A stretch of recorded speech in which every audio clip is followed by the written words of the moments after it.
Ok. Buenas tardes.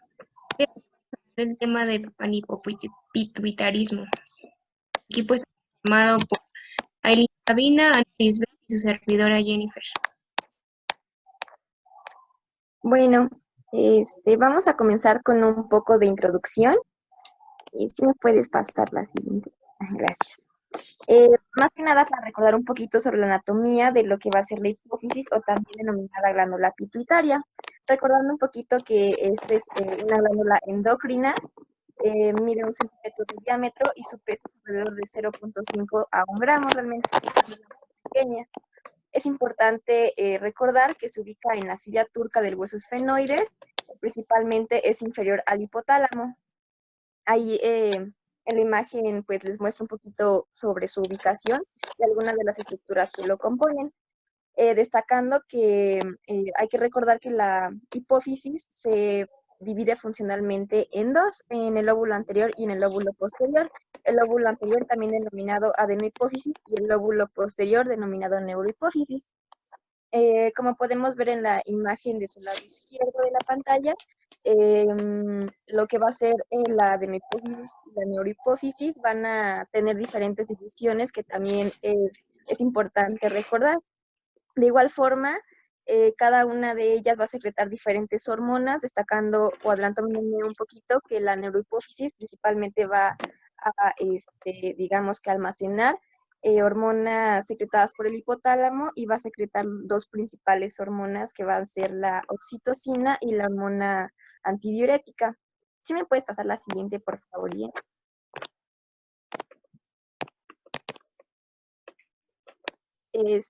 Bueno, en la siguiente imagen es para representar un poquito la forma en cómo es que se divide ambos, bueno, como tal la hipófisis. Si recordamos, la hipófisis se va a dividir en tres partes, lo que es la porción tuberal, la porción intermedia y la porción distal. Y la neurohipófisis, más que nada, va a destacar lo que va a ser el tallo hipofisiario y el lóbulo nervioso. De igual forma, también se le denomina como pars nervosa. Y bueno, también aquí es para recordarles que lo que va a hacer adenohipófisis va a secretar principalmente lo que son hormonas estimulantes, la hormona de crecimiento y la prolactina, y la neurohipófisis va a secretar, bueno, las hormonas que ya les mencioné, también denominadas como neurohormonas. Bueno, y también aquí para resaltar un poquito lo que es la fosa hipofisiaria o la silla turca del hueso esfenoides. ¿Me puedes pasar la siguiente, por favor?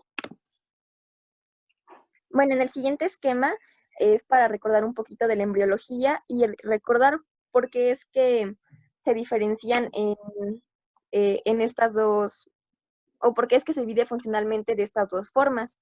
Recordando que la adenohipófisis se caracteriza por tener precisamente tejido epitelial glandular, es decir, esta es meramente, digamos, constituida por, bueno, como tal una glándula, por decirlo así. Va a derivarse principalmente de una vaginación del ectodermo, principalmente de la bolsa de Ranke. Y bueno, lo que va a ser la neurohipófisis también, bueno, lo que lo caracteriza es que va a ser tejido nervioso secretor. Y bueno, este principalmente tiene origen de la formación del diencéfalo, es decir, que tiene estrecha relación con lo que va a ser el desarrollo del sistema nervioso central. Por lo tanto, esta es lo principal que podemos rescatar en cuanto a saber la diferencia una de la otra y por qué es que una secreta ciertas hormonas y la otra, pues precisamente lo que son como tal neurohormonas provenientes de lo que es hipotálamo, por su estrecha relación que tiene con lo que es sistema nervioso central. La siguiente, por favor. Y bueno, este esquema más que nada es para recordar un poquito de cuáles van a ser los órganos blancos de cada una de las hormonas que secreta esta glándula. Como les mencionaba, lo que es neurohipófisis principalmente secreta lo que es ADH y la oxitocina, recordando que los órganos blancos de la hormona antidiurética pues van a ser principalmente riñón. Una de las funciones principales que tiene ahí es disminuir el volumen de orina y lo que va a hacer en vasos sanguíneos para permitir aumentar la presión arterial a través de la vasoconstricción. Lo que es oxitocina, hay que recordar que va a tener acciones tanto en útero como en la glándula mamaria, principalmente para la eyección de la leche.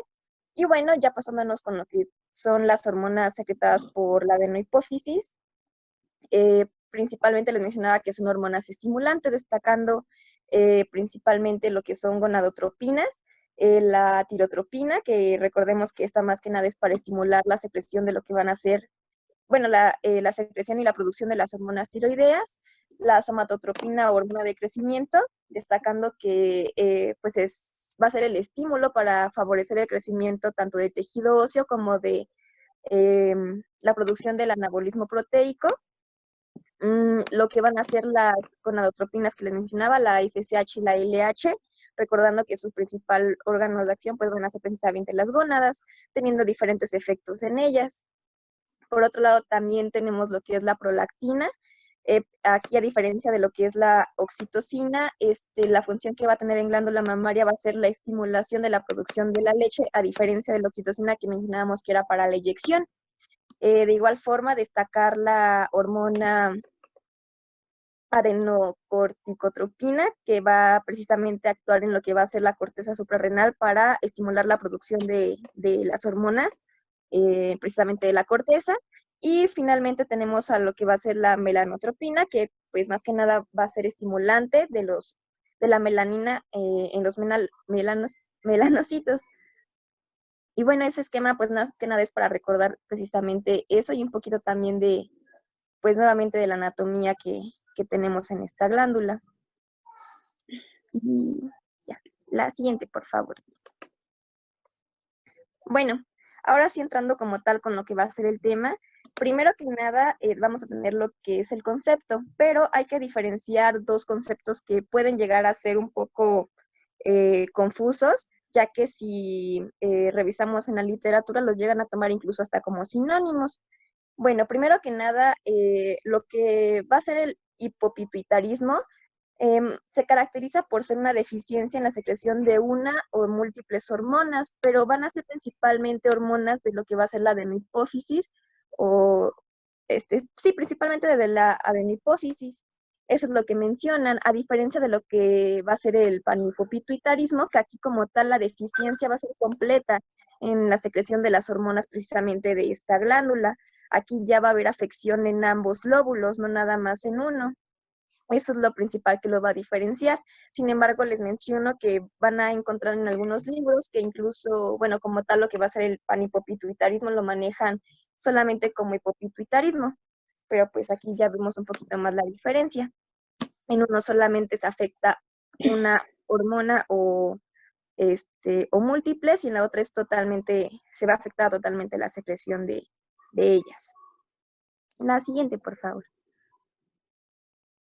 En cuanto a la epidemiología, vamos a destacar principalmente que la incidencia global que nos mencionan es que van a presentarse 4.2 casos por cada 100.000 habitantes cada año. Nos damos cuenta, realmente no es una incidencia muy grande, es una patología relativamente, bueno, sí suele ser frecuente, pero no es tan frecuente como algunas otras que ya hemos estado viendo.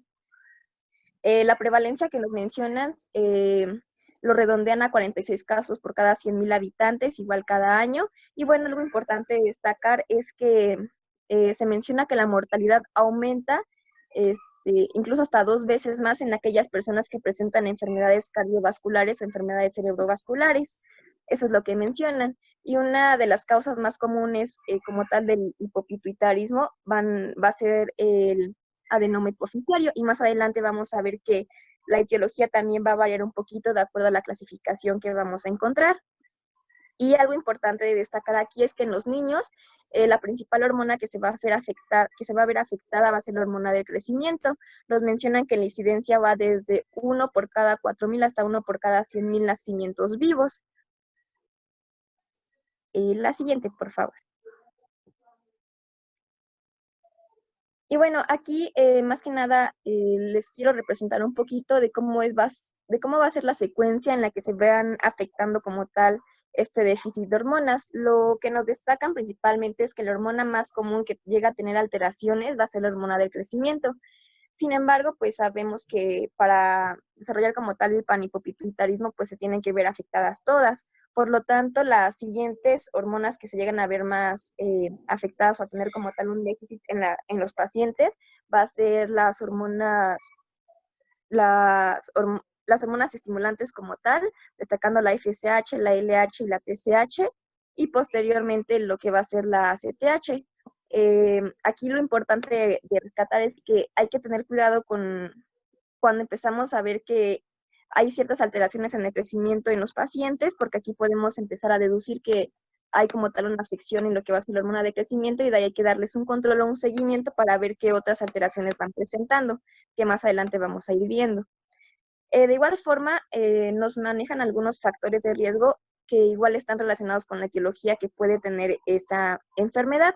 Nos destacan lo que van a ser tumores, ya les había mencionado lo que va a ser principalmente el adenoma hipoficiario, de igual forma algunos traumatismos, radioterapia craneal, hemorragia postparto, ya que a partir de aquí se puede desarrollar algo que conocemos como el síndrome de Sheehan, que igual va a ser una de las causas que pueden producirnos esta alteración.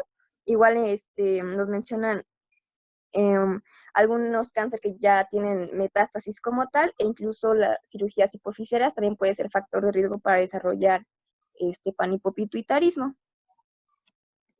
La siguiente, por favor.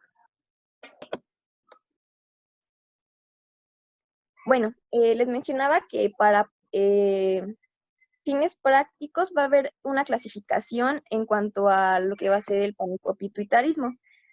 Nos lo dividen de dos formas, panhipopituitarismo primario y secundario.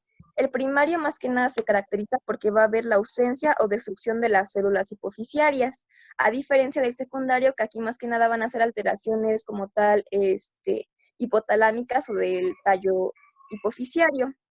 De igual forma, también van a encontrar que algunos lo dividen como congénito o adquirido, sin embargo, pues haciendo un poco la relación a lo que hace referencia a cada uno, bueno, en el congénito nos mencionan que más que nada son anormalidades estructurales o genéticas, que también podríamos considerarlo como algo primario.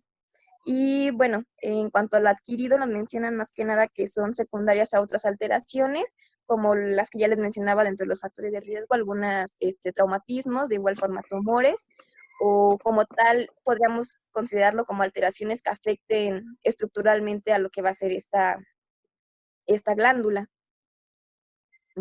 Y listo. ¿Sí le cambió? Bien, sí, bueno, no sé. Y bien, de acuerdo a la etiología, el hipopituitarismo se denomina como una enfermedad con múltiples causas, y muchas de ellas se les puede atribuir a una patología directa sobre el hipotálamo, que afecta la producción de hormonas que van a actuar sobre la hormona pituitaria, la glándula pituitaria, o una enfermedad patológica sobre la glándula pituitaria directamente, además de que también puede haber otras alteraciones como alteraciones estructurales en la región paracelar.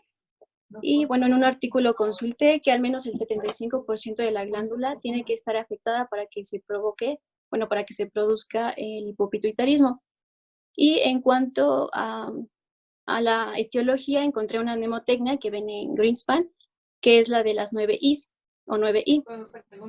Y como les decía Aileen, la primera I es la invasiva, que decía que es de las causas más comunes, que son los adenomas hipoficiarios. Aproximadamente el 61% de ellos o de los pacientes cuentan con un adenoma, que puede ser macro o microadenoma. La diferencia entre ellos es que el macroadenoma es mayor a 10 milímetros, sin embargo, pues la deficiencia hormonal puede ser variable.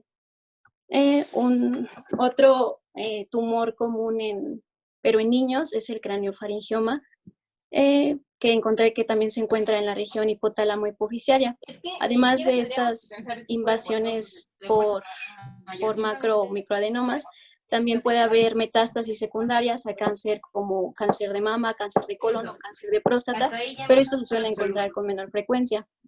El infarto bueno, yo había encontrado que es la segunda causa más común de hipoparatiroidismo, y bueno, una entidad es la apoplejía hipoficiaria, que ya, no lo había mencionado, pero esta es se denomina una urgencia endocrinológica por un infarto hemorrágico en la hipófisis.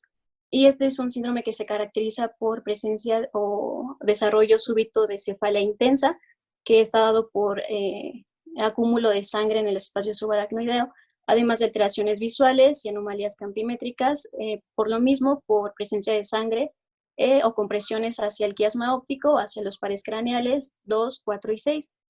También puede haber alteraciones o datos de colapso hemodinámico por alteraciones en las concentraciones de cortisol. Y también encontré que frecuentemente la apoplejía hipofisiaria es el indicio de la presencia de un adenoma hipofisiario basado en la fisiopatología, ya que se propone que el crecimiento acelerado de un adenoma rebasa los suministros sanguíneos de sangre y comprime los vasos hipofisarios. Otra entidad es el síndrome de Sheehan, que ya les comentaba Aileen. Y bueno, nada más para recordar que la hipófisis aumenta de tamaño durante todo el embarazo por estimulación estrogénica e hiperplasia de las células lactotropas. Y debido a esto, la glándula es susceptible a presentar necrosis debido a una hemorragia uterina posparto por hipotensión arterial grave, lo que ocasiona vasoconstricción hipotálamo hipofisaria. Y bueno, encontré que el diagnóstico, al ser una entidad aguda, puede darse durante el posparto o puede ser durante décadas después del parto. Y esto se va a presentar principalmente por amenorrea posparto, debilidad extrema, caída del vello axilar y púbico, además de pérdida de peso y síntomas como hipotiroidismo. Es importante resaltar que el síndrome de Sheehan, o bueno, en las pacientes que presentan síndrome de Sheehan, tiene como antecedente de ser portadoras de hipófisis linfocítica, que eso se los voy a mencionar más adelante. En cuanto a una entidad infiltrativa, pues encontré que el hipoparatiroidismo puede ser una manifestación clínica de procesos infiltrativos. Uno de ellos es la sarcoidosis, que esta es una enfermedad granulomatosa de la unidad hipotálamo hipofisiaria, no solamente de ellas, sino que es el hipotálamo y la hipófisis son órganos blancos o son órganos de los que mayormente van a ser afectados en sarcoidosis. Y bueno, esto va a ser un proceso fisiopatológico como el de los adenomas. Hay compresión de las estructuras adyacentes y de la glándula, lo que va a provocar alteraciones en la salida de las hormonas producidas por la hipófisis. La hemocromatosis, bueno, nada más encontré que aquí por exceso de depósito de hierro, que es tóxico para las células, va a ocasionar hipogonadismo hipogonadotrópico, el cual es una manifestación prominente de la enfermedad. La histiocitosis, esto es un nombre que se le da a un conjunto de síndromes, el cual está caracterizado por cambios o mutaciones en los genes que codifican para los glóbulos blancos inmaduros, lo cual también va a causar un proceso infiltrativo. Y encontré que en la histiocitosis hay 5 clasificaciones, una de las cuales la histiocitosis de Langerhans es la que se ve mayormente involucrada al hipopituitarismo. La siguiente I es de lesión. Aquí esta es una causa común en donde se desarrollan déficits múltiples de diferentes hormonas. Y esto casi siempre es con tiempo después al trauma, ya sea por trauma craneoencefálico o por el síndrome del niño zarandeado, que son los más comunes que encontré. Y esto se debe a un comportamiento vascular isquémico que va a dañar las células hipofisarias como resultado del desgarro de los vasos del sistema porta. En cuanto a la inmunitaria, les mencionaba lo de la hipófisis autoinmunitaria o hipófisis linfocítica.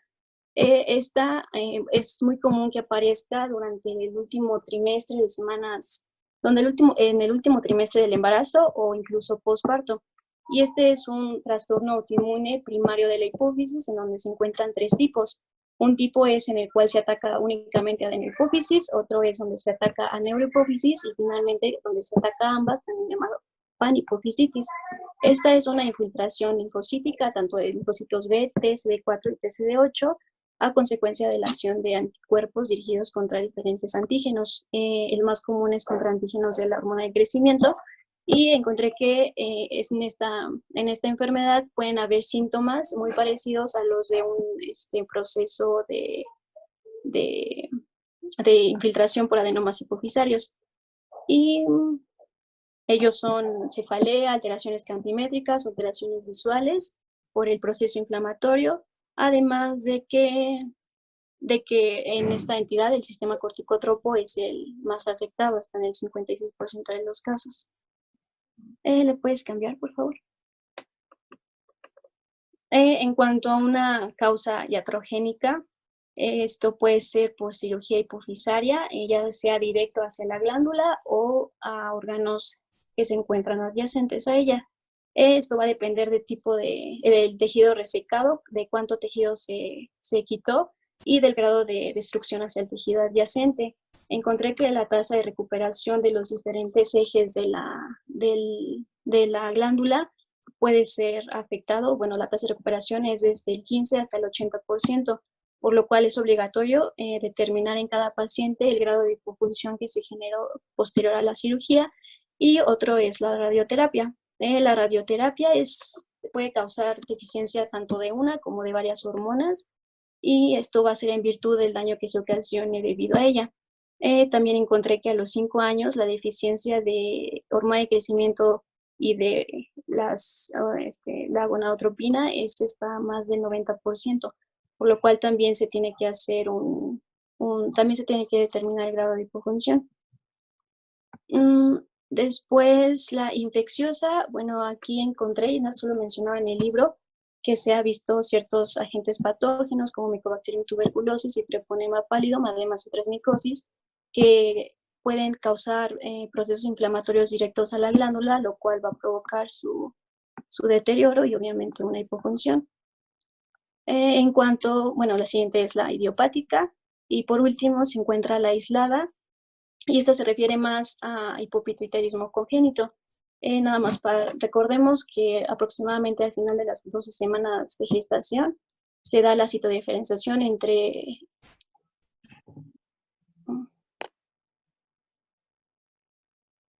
Ok, gracias. Se da la citodiferenciación entre la adenoprófisis anterior y la posterior, y esto va a ser dado por los factores de transcripción ya establecidos. Se ha visto mutaciones en ciertos genes, y uno de ellos, los más importantes, es el PROP1.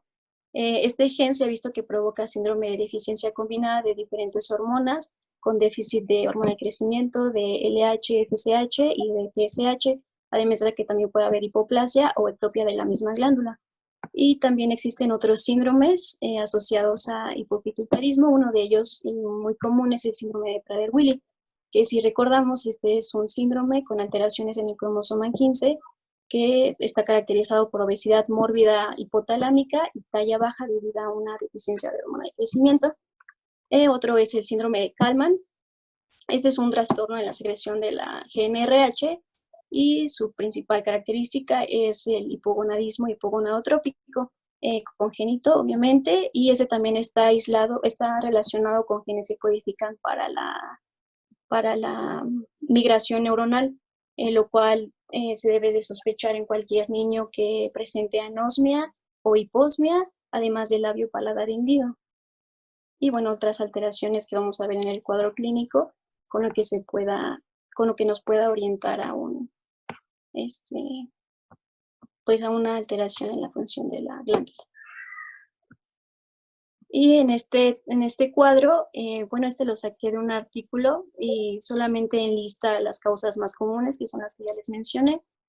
Y bueno, nada más se las dejo ahí. Y bueno, ahora sí, pasando al cuadro clínico, pues estas manifestaciones van a depender o van a variar en cuanto o en función a diversos factores. Uno de ellos pues va a ser la edad, la severidad del déficit y el número de hormonas que se encuentran afectadas y la enfermedad de base. Lo vamos a poder dividir en 3 etapas, que va a ser durante el periodo neonatal, durante la infancia y ya en la etapa adulta. En el periodo neonatal vamos a tener síntomas inespecíficos como es el letargo, apnea, mala alimentación y un poco eso. Es secundario a un déficit de ACTH, pues podemos encontrar a un niño glucémico, hiponatrémico e hipotenso. Si tienen hipogonadismo, pues los testículos no van a estar descendidos. Además de que niños con estas afecciones frecuentemente van a tener o van a estar asociados con una historia de prematuridad, sufrimiento fetal o asfixia, o en parte de presentación de nalgas.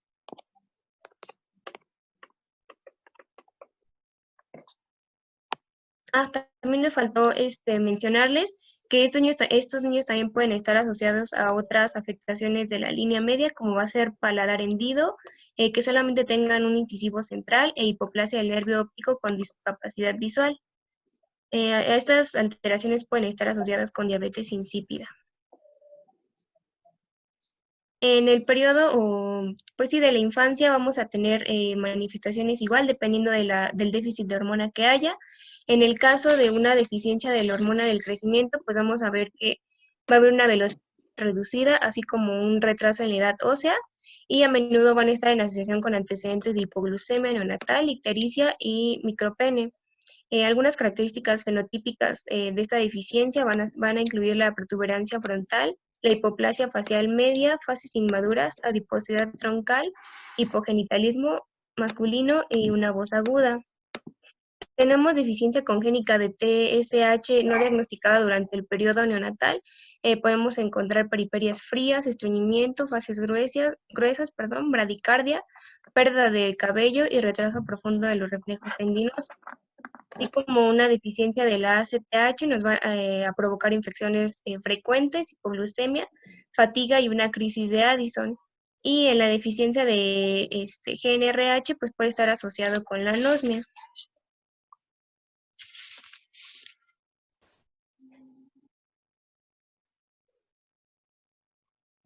Y ya en una etapa de adultez, pues igual todo va a depender del déficit hormonal que tengamos.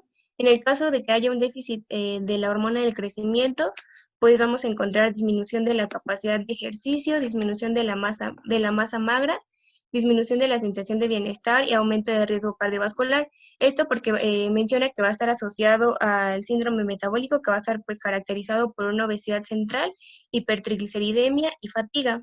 En el caso de un déficit de LH y FSH, pues va a depender entre el hombre y en la mujer. En la mujer vamos a encontrar ciclos anovulatorios, oligo o amenorrea. También podemos encontrar dispareunia, anorgasmia, irritabilidad emocional y trastornos del sueño. En el caso de los hombres, pues podemos encontrar disfunción eréctil y atrofia testicular, así como una oligoasospermia. Y bueno, pues en ambos sexos va a haber una disminución de la libido e infertilidad.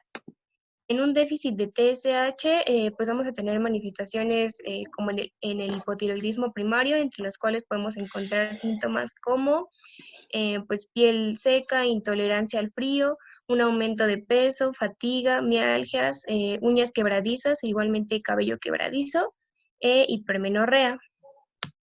En una deficiencia de ACTH, pues igual vamos a tener manifestaciones similares a las de la enfermedad de Addison.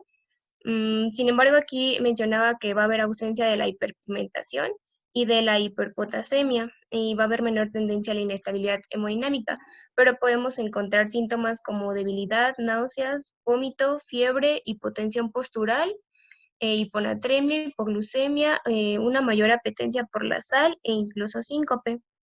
Un déficit hormonal de prolactina, perdón, pues sería la imposibilidad de lactar. Y cuando hay un déficit de la ADH, pues los síntomas clásicos de poliuria y polidipsia.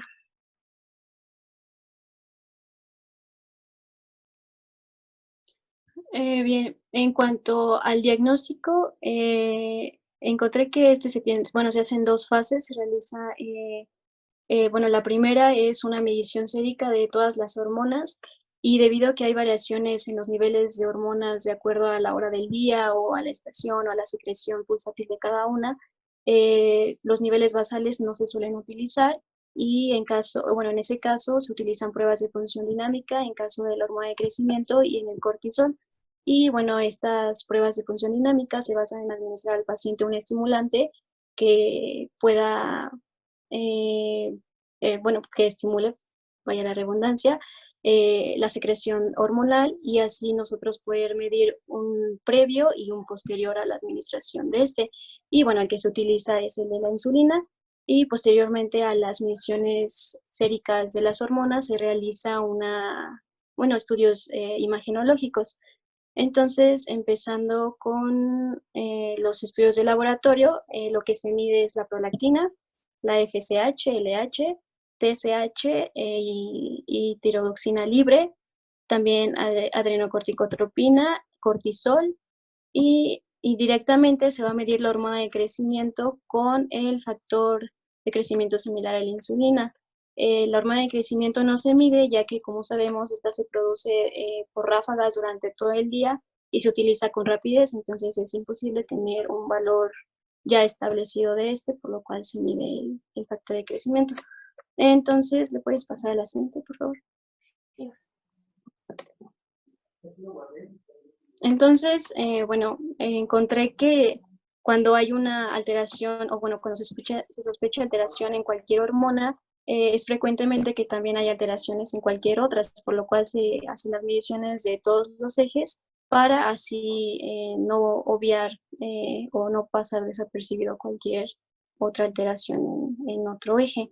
Y bueno, en el eje corticotropo se tiene que determinar el cortisol basal durante las 8 a las 9 a.m. Estoy recordando el ciclo circadiano de cortisol, y valores menores a 3 microgramos sobre decilitro ya nos hablan de una insuficiencia suprarrenal.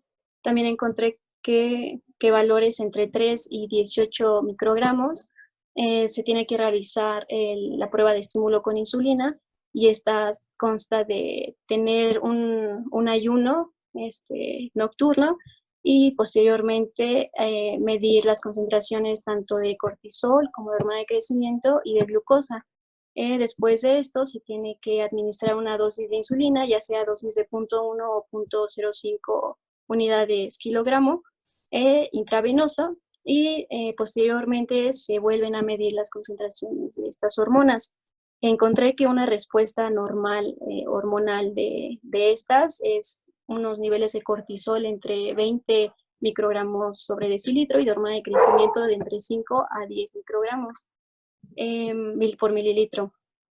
Y bueno, también encontré que ahí no termina la prueba, sino que al ser una prueba muy invasiva, se espera que los niveles de glucosa disminuyan hasta 40 miligramos sobre decilitro de 30 a 45 minutos después de la administración de insulina. Y posteriormente a esto se tiene que administrar dextrosa intravenosa para así no provocar alguna complicación. En cuanto al eje gonadotropo, esto va a depender tanto del sexo como a la edad.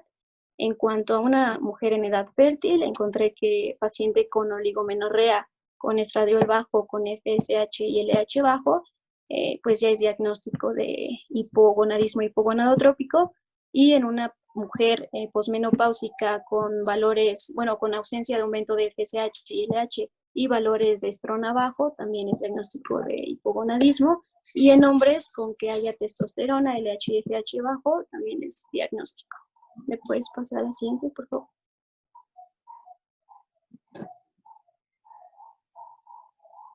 En el eje tirotropo, con que exista tiroxina libre y TSH bajo, es indicativo para hipotiroidismo central. Y en cuanto a la hormona de crecimiento, lo que les mencionaba, que aquí también se utiliza el test de estimulación con insulina para cuantificar los niveles de factor de crecimiento similar a la insulina, y estos niveles bajos para la edad, aunado con un crecimiento lineal y orgánico disminuido, pues también hablan de una alteración en la glándula hipofisaria. Y puedes bajar, por favor. Y bueno, en esta tabla les puse los valores de referencia de cada hormona de acuerdo al sexo y de acuerdo a la edad. Sí. Bueno, para que la revisemos después. Y le puedes bajar.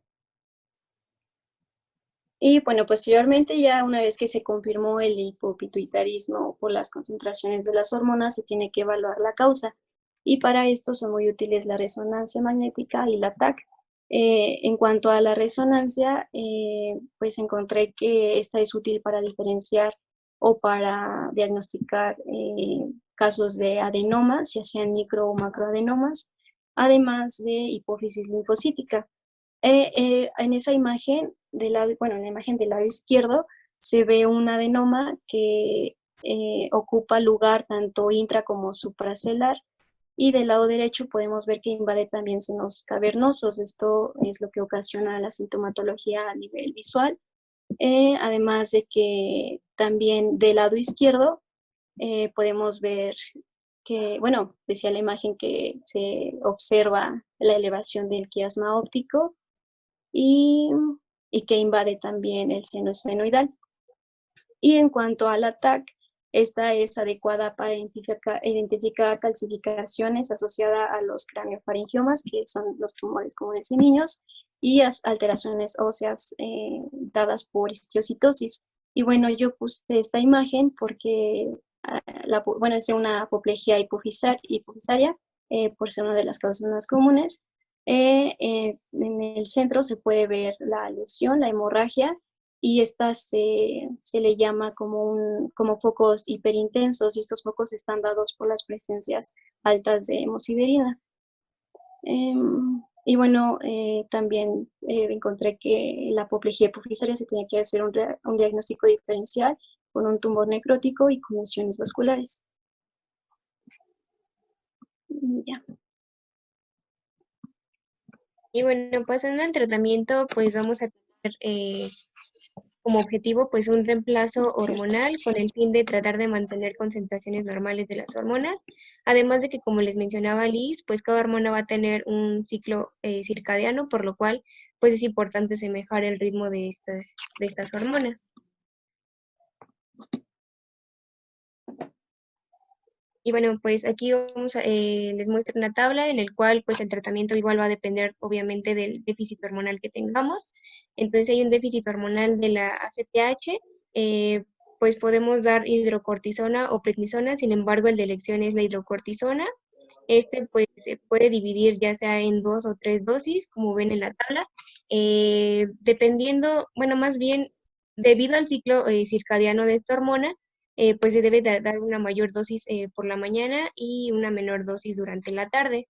O si se va a dividir en 3 dosis, pues igual la mayor dosis es durante la mañana, como ven, 10 miligramos al levantarse, 5 miligramos en la comida y 5 miligramos por la tarde-noche. Y ya pues de segunda opción pues tenemos la prednisona, igualmente con una mayor dosis mañana. En la TSH pues va a ser la tiroxina, la cual se va a administrar pues vía oral y va a ser de 100 a 150 microgramos por día. Esta mencionaba que como recomendación se debe triturar la pastilla y disolverse en una pequeña cantidad de agua y posteriormente ya administrarse. En cuanto a la hormona de crecimiento, pues, la hormona la concentración de esta va a ser mucho más alta por la noche, entonces se va a administrar una inyección subcutánea por la noche. Y en niños, pues el objetivo es alcanzar una talla más acorde con su edad. Y en el adulto, pues va a aumentar la presión corporal y va a aumentar la cantidad de masa muscular y va a disminuir la de grasa.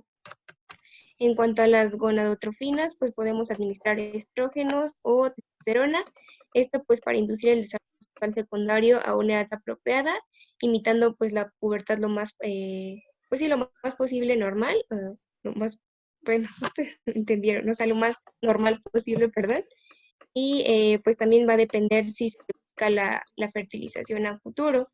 Entonces, cabe mencionar que la testosterona pues no va a inducir el crecimiento testicular o la espermatogénesis en los hombres ni la ovulación en las mujeres. Entonces, aquí pues hay que administrar además pues otros fármacos. Si se decía inducir perdón, la ovulación o la espermatogénesis, se va a administrar gonadotropina coriónica y FSH recombinante humana. Y bueno, la testosterona pues va a mejorar la densidad mineral ósea, la libido y la masa muscular. Esta se va a administrar vía subcutánea o transdérmica. Y en cuanto a la ADH, pues se va a dar la desmopresina, la cual la puede administrar ya sea en vía oral, intranasal o subcutánea, pero pues la preferencia. Y pues esta va a ser dividida dependiendo en 2 a 3 dosis. En cuanto al pronóstico, pues las deficiencias hormonales de la hipófisis pues no van a ser reversibles.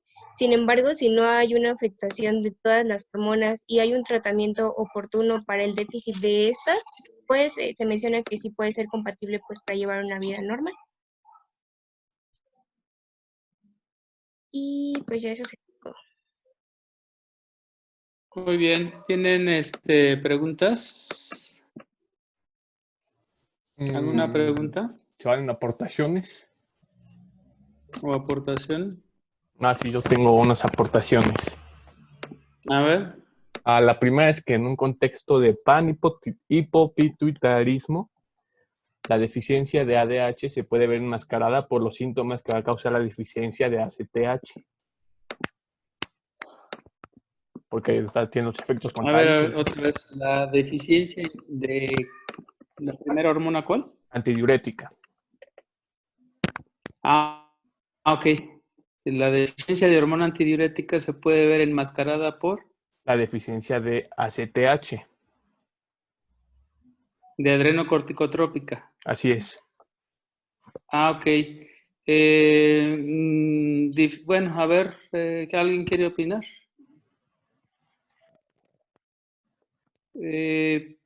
Posiblemente no, porque la deficiencia de hormonal de lo que es la hormona antidiurética da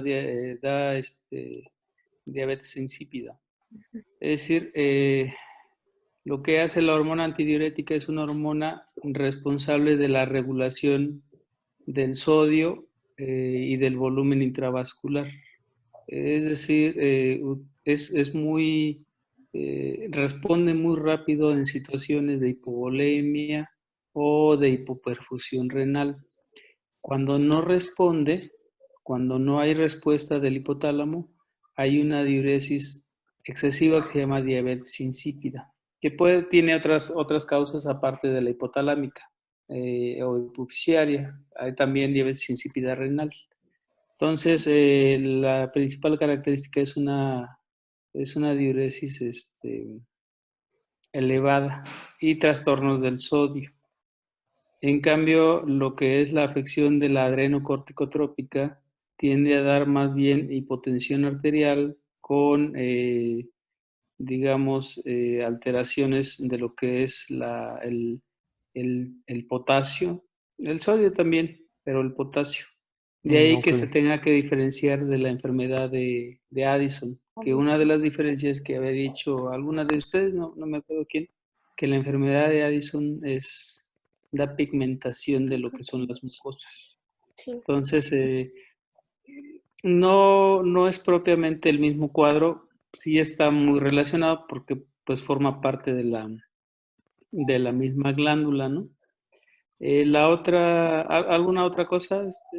Sí, quería comentar también que en casos de hipogonadismo siempre se tiene que medir los niveles de prolactina porque la hiperprolactinemia puede causar hipogonadismo. Claro. De hecho, el prolactinoma puede ser una causa de tumoración que provoque fallo en el resto de las hormonas. Es decir, una tumoración de glándulas productoras de hormona productoras de producción excesiva de prolactina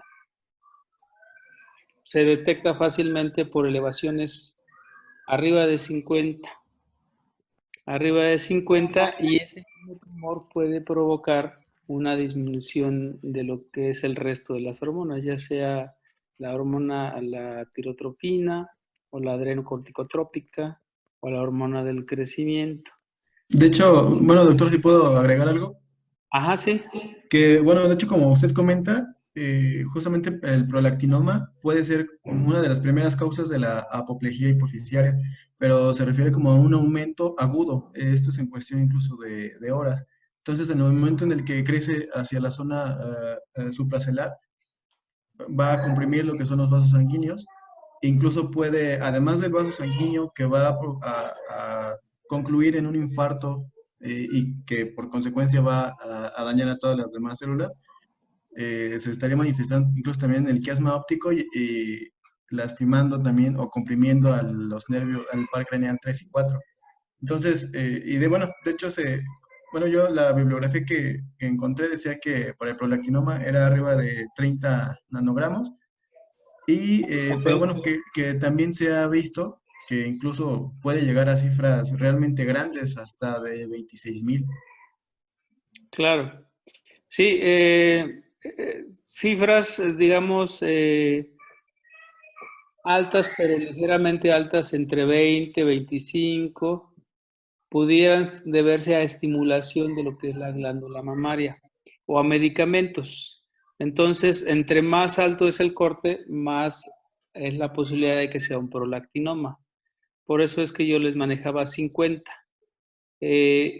Cifras más bajas pudieran incluso confundirse con el resto de las causas que les comento. Y sí, efectivamente, la apoplejía podría ser una de las presentaciones del prolactinoma, como ya lo comentaron. Otro es el síndrome de Sheehan en el posparto, ¿no? Que tiene que ver con una hemorragia excesiva en el parto que provoca una hipoperfusión. Acuérdense que la irrigación de la hipófisis es por un sistema porta, independiente de la circulación sistémica. Pero la hipovolemia llega a ser severa, que provoca una disminución de la irrigación en ese sistema porta y sobreviene lo que es el síndrome de Sheehan. Y característicamente los pacientes después del parto dejan de reglar como parte de la afección de las hormonas el luteinizante y folículo estimulante, ¿no? Tengo una pregunta para ustedes. En el perfil tiroideo, ¿cuál sería la diferencia sustancial entre hipotiroidismo primario, o sea, glandular, con el hipotiroidismo hipofisiario, que es parte del problema de lo que están manejando ahorita? La diferencia es que hay valores aumentados de TSH Igual. en el hipotiroidismo, en el primario, y en el hipovisiario ambas están disminuidas. Y si te dijera que es al revés. No, estás bien, pero ¿por qué? Ah, pues ¿Cuál es la razón? porque la afección en el hipotiroidismo hipofisiario está desde antes de que se secrete la hormona Hay de la menos tiroides. producción, ¿no? Y TSH está baja. Sí. Eso es. Y T3 y T4 está baja. ¿Y por qué está alta TSH en el hipotiroidismo glandular? Porque, bueno, tiene que ver con un efecto contrarregulador. Ajá. Si hay valores disminuidos de T4, la glándula aumentará la secreción de la TSH para contrarregular esa descompensación. Correcto. Hay una estimulación exagerada de la glándula que no responde. La glándula no responde, entonces T3, T4 están bajas y esa hiperestimulación hace que TSH esté muy elevada. Esa es la diferencia entre hipotiroidismo glandular e hipotiroidismo hipofisiario o hipotalámico, ¿no? La razón por la cual TSH se puede medir en una sola muestra es porque la vida media es muy larga, a diferencia de la hormona del crecimiento y a diferencia de las hormonas, digamos, luteinizante, folículo estimulante y la del crecimiento, que requieren pruebas de estimulación. Entonces, si ustedes sospechan de un problema de pánico, pues pidan primero perfil tiroideo, porque el resto de las hormonas van a requerir una evaluación endocrinológica. Son estudios especializados en los cuales depende mucho el laboratorio. Como son estudios especiales, los de estimulación, no cualquier laboratorio hace los estudios de escrutinio. Y la otra es que no pidan el estudio de imagen primero. Hay que pedir primero los estudios sanguíneos para después pedir el estudio de imagen. Con eso lo podemos justificar, ¿no, doctor? ¿Perdón? Con eso se puede justificar, ¿no? O sea, una vez que ya tienen las pruebas Así es. sanguíneas, ya puedes ir con el radiólogo Así a es. pedirle la prueba, porque si no, pues Y te van a decir que no. claro, quizás no valga la pena pedir tomografías por la resolución tan pobre, digamos, que tiene de lo que es la silla turca y la glándula. Entonces, ya con el diagnóstico, la sospecha de diagnóstico, lo mejor es pedir estudio de resonancia magnética. ¿De acuerdo? ¿Alguna otra pregunta? Muy bien, doctores. ¿Tienen clases con el doctor Jonathan, ah? Sí. Sí. Sí. Bueno. Muy bien, pues con esto terminamos. Me mandan por favor la hojita de evaluación. Jenny, Sofía y Aileen. ¿De acuerdo? Sí, Doctor, doctor. una pregunta. Dígame. ¿Sí le llegó el día de ayer el correo de nuestra evaluación? Las De dos, la- sí, se las reenvío ya con la respuesta. Ah, Y ok, a sí, su doctor. coordinador también. Vale, gracias. Órale. Hasta luego. Gracias, doctor. Gracias, doctor. Hasta Gracias, luego. doctor. Luego. Gracias, doctor. Buen día.